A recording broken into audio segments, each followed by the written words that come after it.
মসজিদের পাশে হচ্ছে কবর। কবর খনন করে রেডি করে রাখছে। কুল্লু নাফসিন যায়কাতুল মাউত, মৃত্যু থেকে কেউ রেহাই পাবে না, মৃত্যু গ্রাস করবেই। যার জন্যে কবর খনন করে রাখছে, কখন কে মারা যায় তখন তাকে দাফন করা হবে এখানে। আসসালামু আলাইকুম। মসজিদে আসছি নামাজ পড়তে। এখানে বাংলাদেশি ভাই এখানে অনেক আছে। মসজিদ, এটা হচ্ছে মসজিদ।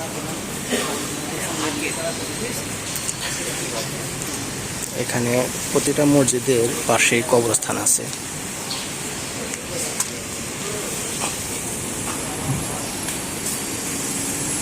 এই পাশে আছে কবরস্থান, প্রতিটি মসজিদের পাশেই আছে কবরস্থান।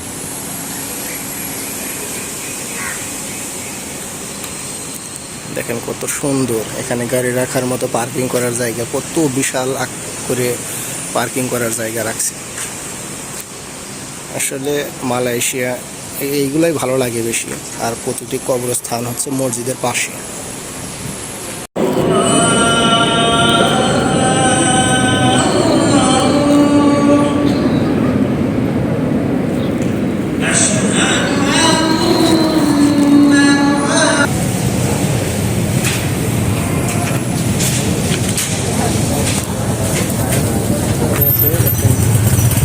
মুসল্লি সব বের হয়ে চলে যাচ্ছে।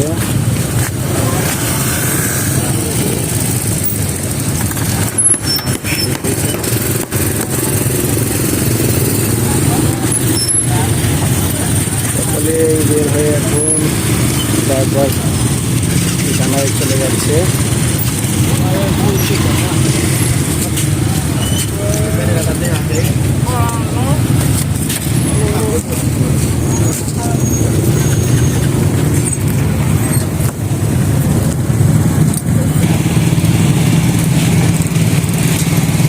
অনেক মানুষ, প্রচুর পরিমাণ মানুষ এখানে।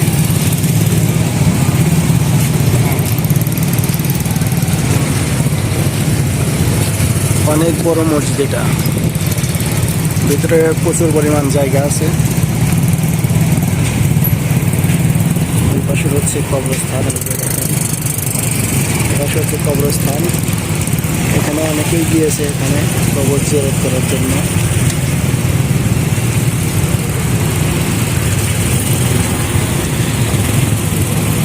এখন যাবো একটু ইওনে একটু দেখি কিছু কিনে, তারপরে রুমে চলে যাব। এই হচ্ছে সেই কবর মসজিদের যে পাশে, এই মসজিদের পাশে হচ্ছে কবর। কবর খনন করে রেডি করে রাখছে।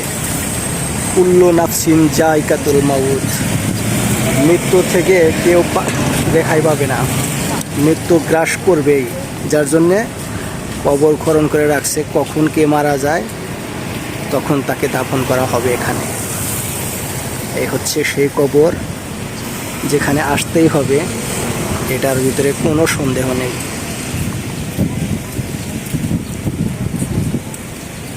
কত সুন্দর, পরিষ্কার, নিরিবিলি, একদম পরিপাটি মালয়েশিয়ার কবর।